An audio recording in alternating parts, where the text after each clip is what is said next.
What's up, everybody? Jim here from Clockwerk Industries. Welcome to the first live from the mod shop live stream. I wanted to try to consolidate the shop update videos and that kind of stuff and the rough cut. Well, I'll probably still do rough cuts to the YouTube channel, but I want to try to consolidate that stuff and run them through the live stream. That saves me the time of editing and doing all that stuff.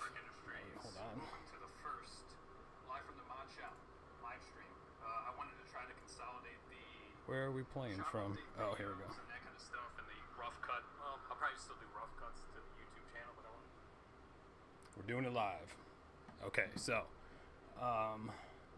yeah, so I wanted to consolidate all the shop update stuff and run them to the live stream. Saves me the time of editing and doing all that stuff.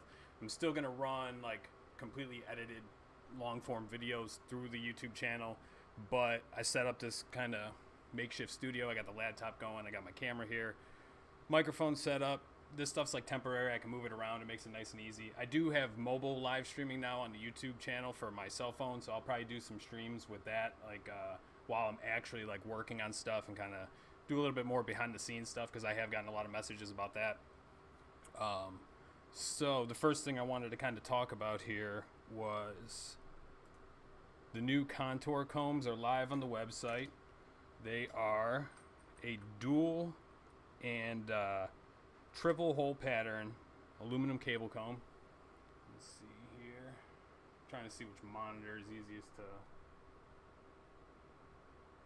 So we got the chamfered edge. Each one holds 2 cables. And I did this because it completely prevents cable fanning. So here's one of the ones already set up. This camera is much nicer than my webcam. But once you have the cable together, it completely prevents the cable fanning. So you can see here, hold on a sec.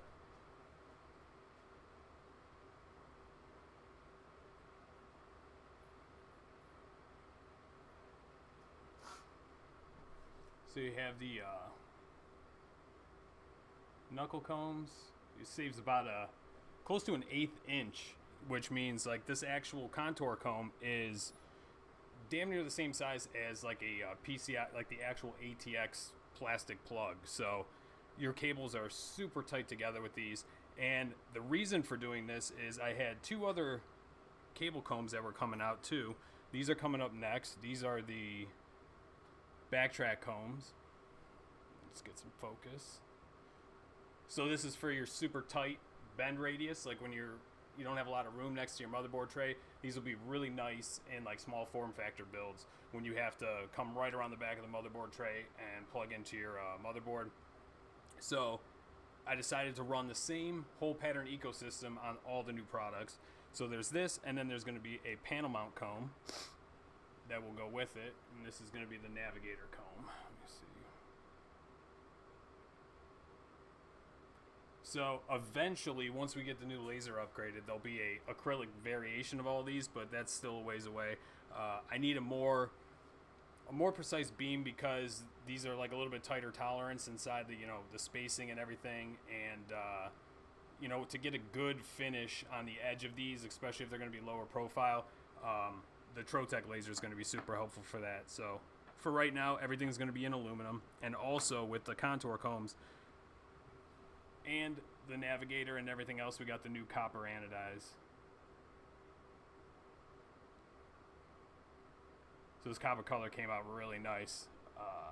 Here's the contour comb.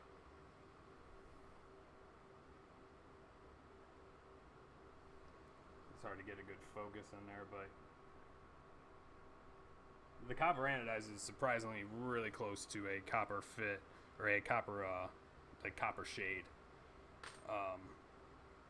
But yeah, and there's also there's going to be, hold on 1 second here. This is the original contour comb that I put out first. This is for Mainframe Customs kit for the 12-pin FE. So these are much smaller.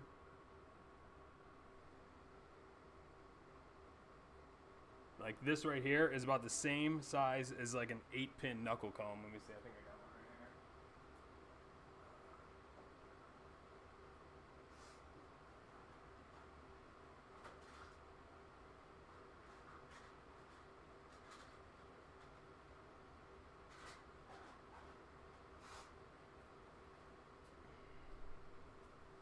can see that's a 8-pin knuckle, and then this is a 12-pin for the new Founders Edition GPUs.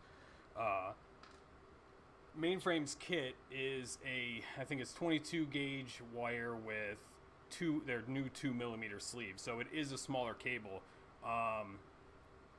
GS Mods in Canada was putting them together. He managed to get an 18 gauge wire with the 2mm sleeve through there, but that's really, really tight.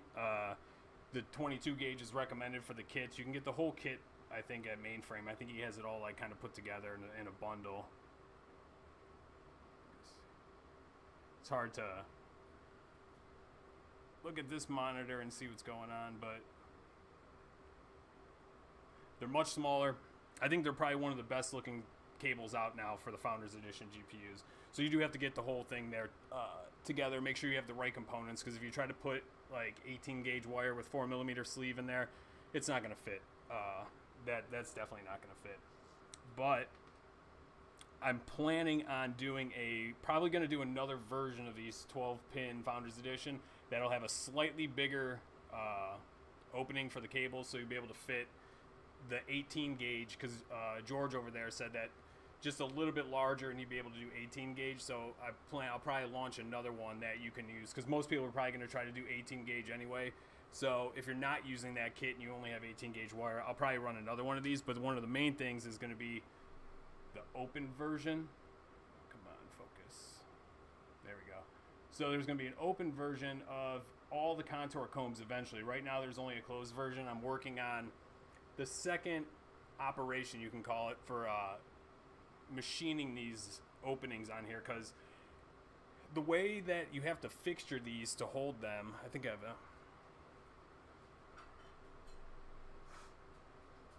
all the fixtures are held down by screws. So to be able to get in there and cut the teeth opening like this, I'm not sure I'm going to be able to do it ahead of time like I do on the rake combs. The rake combs are cut first. Actually, I think I got one of those here. The rake comb teeth are cut first, and then the screws and the clamps are put in on top. So the problem with the contour combs and doing an open version of those is the spacing tolerance. There's not a lot of material, so if you're trying to cut those teeth when it's coming back around, I don't know if it's going to have any kind of deflection on there and chew up the teeth as it's cutting. So I'm going to be testing that out and seeing how I can make it happen, because I would like to cut it just like I would cut rake comb teeth. I'm hoping that when it goes in there and it's cutting, there's enough material left. The other thing I'm worried about, though, is once those teeth are cut, to clamp it down, the force that it needs to cut the outer profile once the teeth are cut, it could also cause deflection on there too. So that's kind of what I'm working on now. I might have to like create a fixture basically to clamp it on the edge, and then come in from the top and like basically cut the teeth out that way. What's happening, Joe? How you doing, man? Yeah, it's been quite a process to build this place up. It's funny, I'm gonna have to post a picture, because over the years I took a couple different pictures of the process, but I still have a photo from 2013 where it's just an empty garage with 2 tables and like a toolbox with a Dremel. Like that was like the first mod setup that I had going on in here. So I want to post that up and compare it like side by side to where it's at right now. But yeah, so that's kind of all I wanted to touch on. I just wanted to do a short stream today and get this whole thing set up and like work out the kinks and try to figure it out. I did want to touch on another thing. USPS, I do not know if this is, I don't know if this is too local to Cleveland and Northeast Ohio, but they have this little loophole where this is mostly affected with like sales and stuff through the orders through the Etsy shop. They're picking up the packages here, but they aren't scanning them when they pick up the package. They're scanning them either a couple days later at usually it's not even at my local post office, it's at the Cleveland distribution hub. So all the packages come from here. I either drop them off at the local hub or they pick them up here.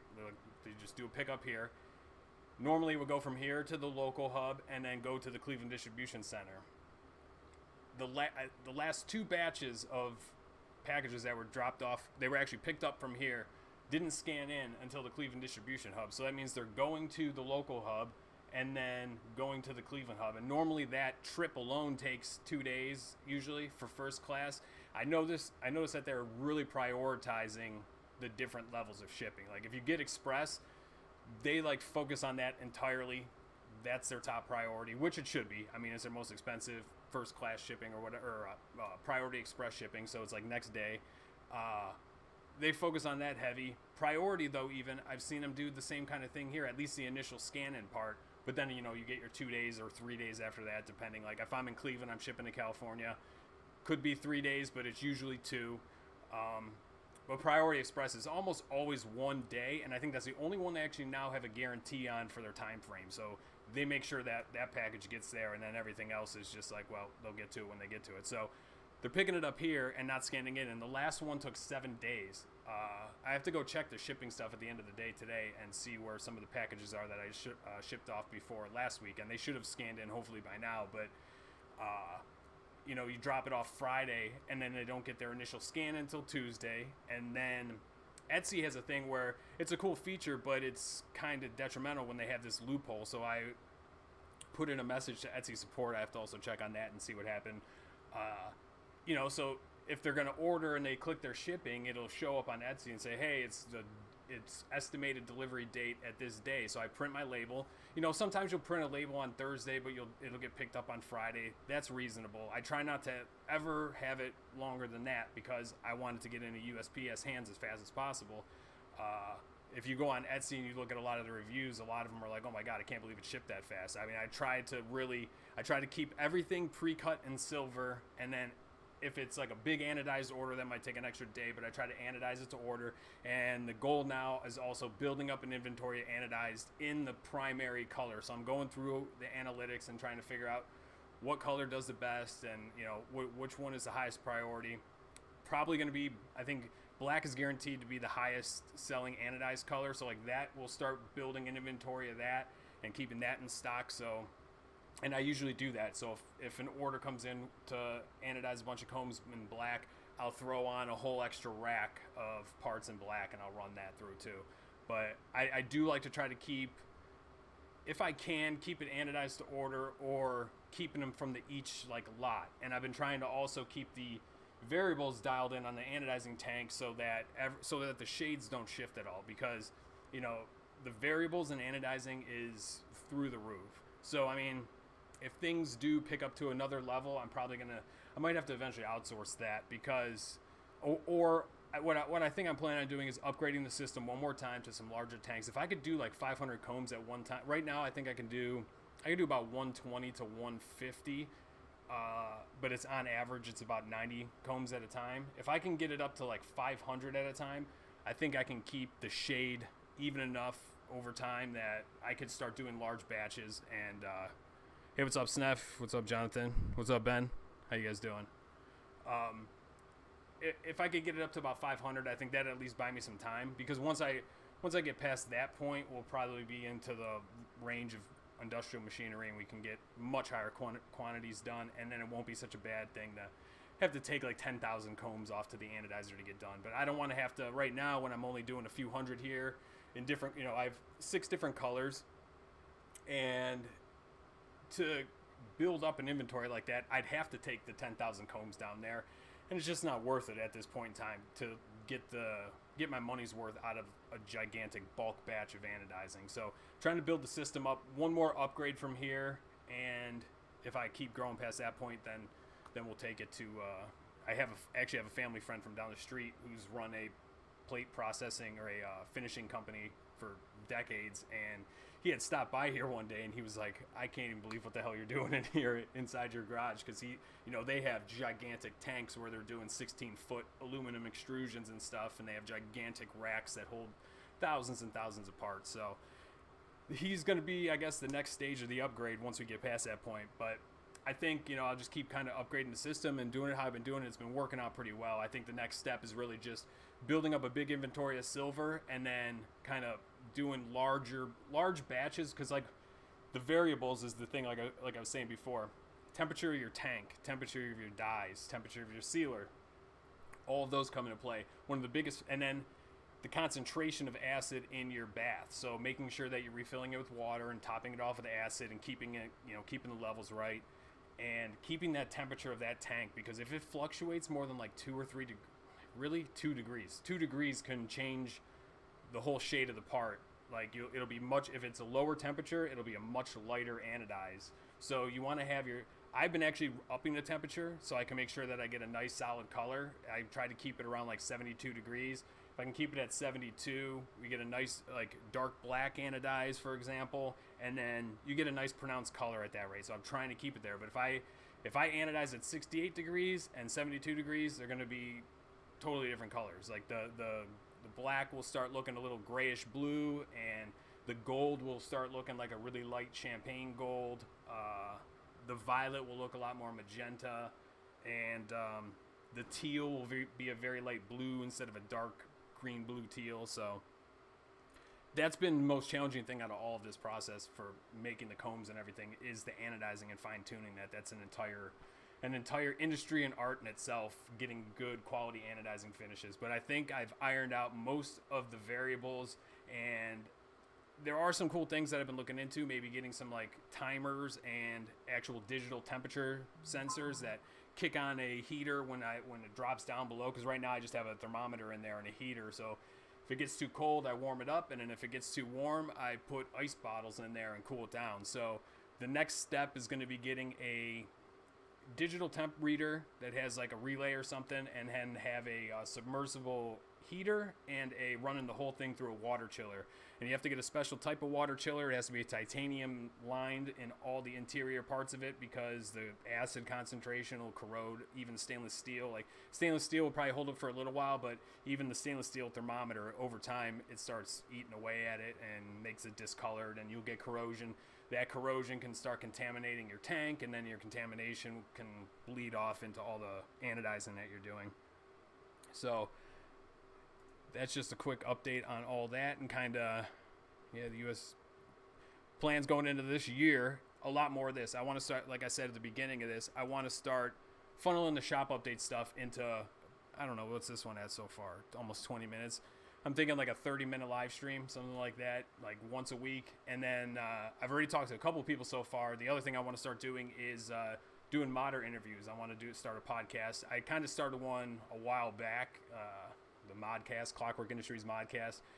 Gonna fire that up again, but I want to maybe like twice a month, depending on how often I can get a hold of somebody. But I do want to bring modders on and start talking to them, get their origin story on how they got into modding, where they're at now, what they're working on, show their products off, on camera and stuff like that. It'll be like, if I can get it set up the right way, I'm gonna run it through the streaming software. Right now I'm using Streamlabs. I'm still trying to get used to it and getting all the stuff set up and getting my scenes all put together and everything, and getting all that dialed in. So I was kind of getting into that paralysis of analysis, where I was trying to tweak it all and get it all looking right ahead of time. And I'm like, you know what? Let's just get the basics set up, fire it up, and start going, and we'll work it out. Hopefully the audio sounds good and everything. I'm looking at the meters and stuff. Everything seems to be pretty on point, I guess. I turned it down a little bit because I didn't want to have so much background. There's so much background noise here with the VFDs for both machines, and I got the furnace over there as well.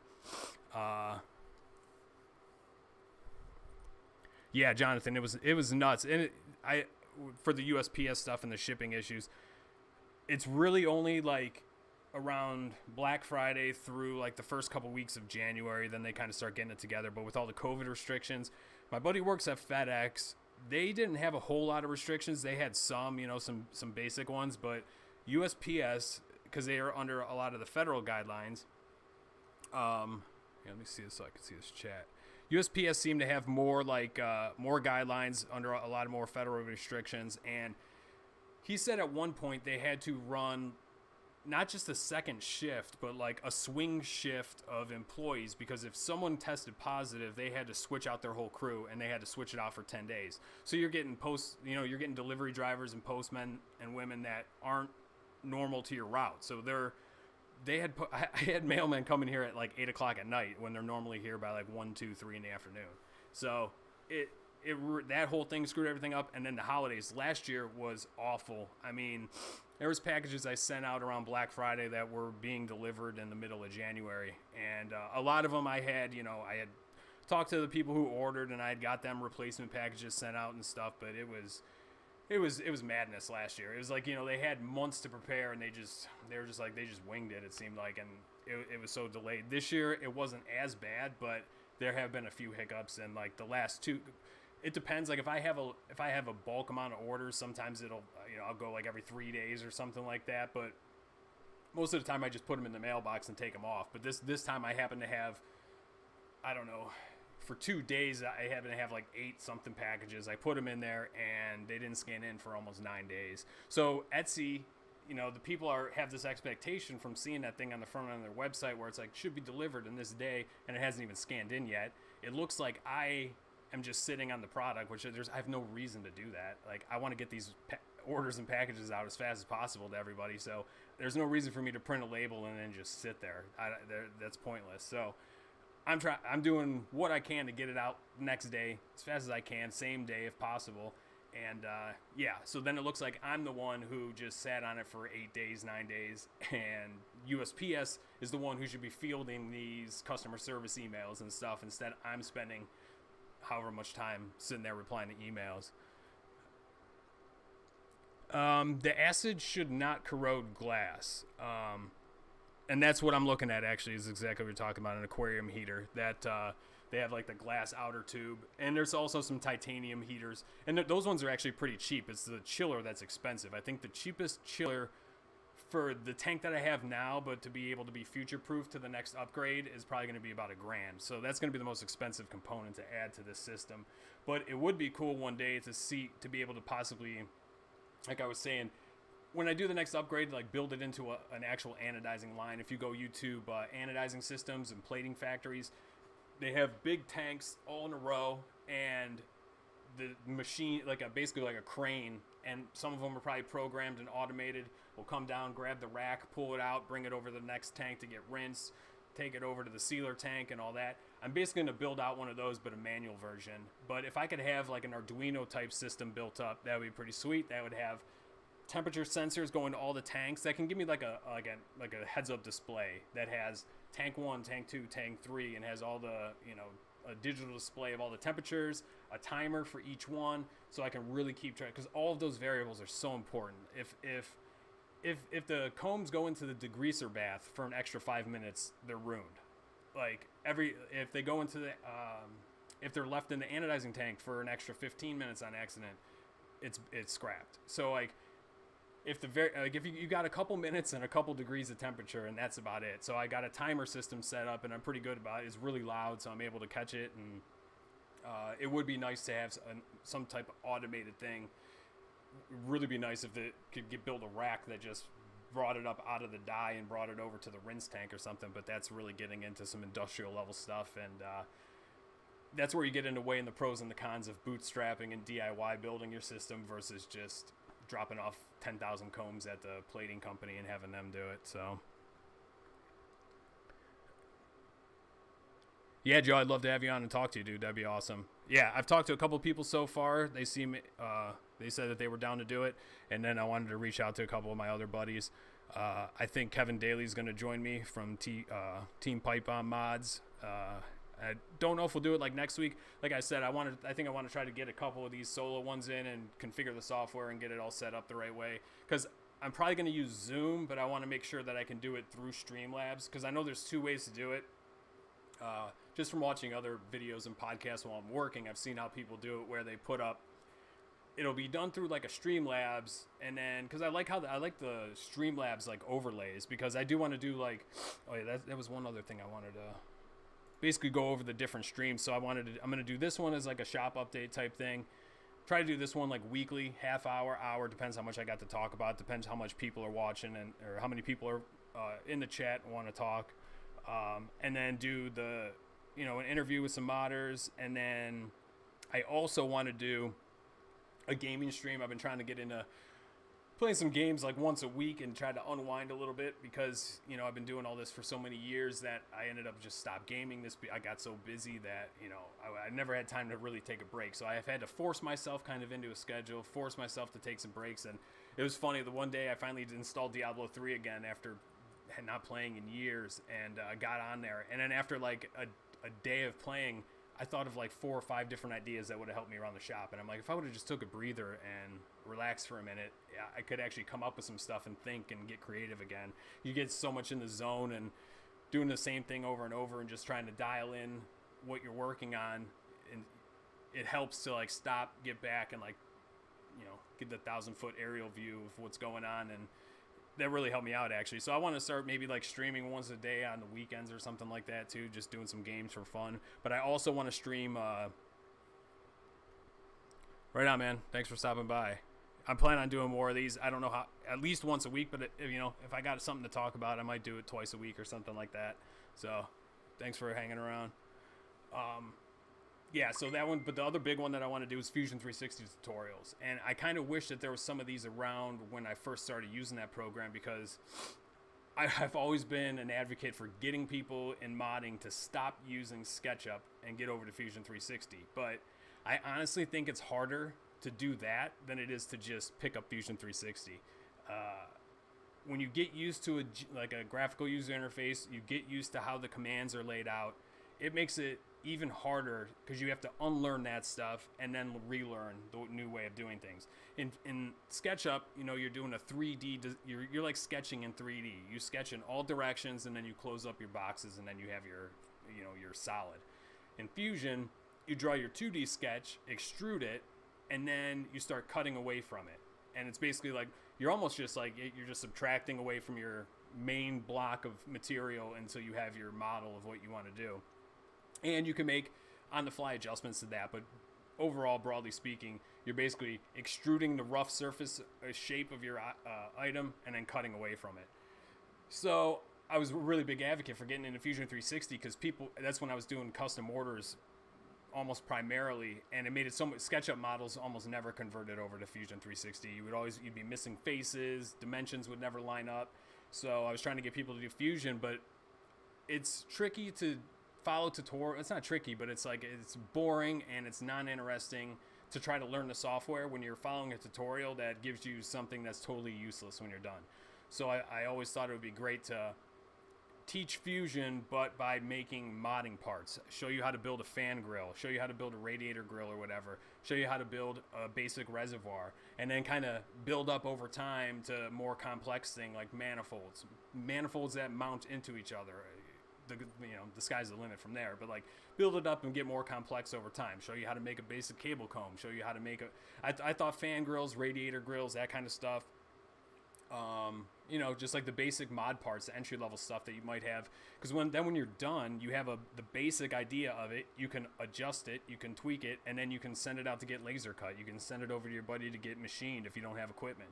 So it would be valuable for any modder to learn the 3D software, because then they save costs. Because if you send me a sketch to get turned into a model, to get turned into a machined manifold or distribution plate or reservoir, you're going to pay for that design time. So if you can learn how to do that, you can cut the design time off. You can learn, if you're learning from me, you're more than likely going to have the small details that I would put into things, where like you would know how big to make a channel for the O-ring that I prefer to use, and the thread and the screws that I prefer to use, and all that kind of stuff. So I definitely want to get into doing Fusion 360 tutorials. I don't know how often I'll do it, but I'm thinking if I can maybe do that one twice a month too, so I could do like a live from the mod shop once a week, then a Fusion tutorial later in the week, then the next week a live from the mod shop update, and then interview with a modder. I think that's kind of going to be the game plan for 2022.